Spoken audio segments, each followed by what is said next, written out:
Et la dernière pièce du puzzle, c'est la remise en fonction des radars routiers. Ils sont en train d'être mis en fonction, là, pendant qu'on se parle. Et dans quelques semaines, d'ailleurs, j'augmenterai le nombre de radars présents sur la Guadeloupe. Tout cet arsenal, pourquoi ? Pour renforcer la sécurité routière, pour éviter que nous ayons trop de morts et trop d'accidents sur la route. Parce que déjà depuis 2026, depuis le début de l'année, je constate qu'il y a plus d'accidents, plus 9%. Plus de blessés, plus 9%.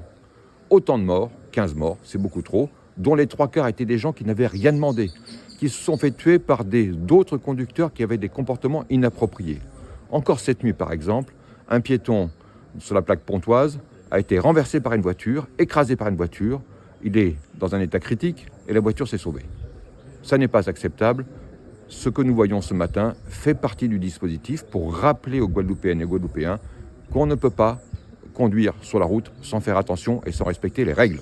Alors, monsieur le préfet, pour en revenir sur la question des radars, quel type d'appareils, justement, seront installés ? C'est les radars tourelles que nous connaissons bien, qui sont en cours, pour certains, de remise en état parce que certains étaient cassés. Et je vais en déployer des nouveaux pour pouvoir démultiplier ce contrôle des vitesses sur l'ensemble du territoire guadeloupéen. Merci, monsieur le préfet.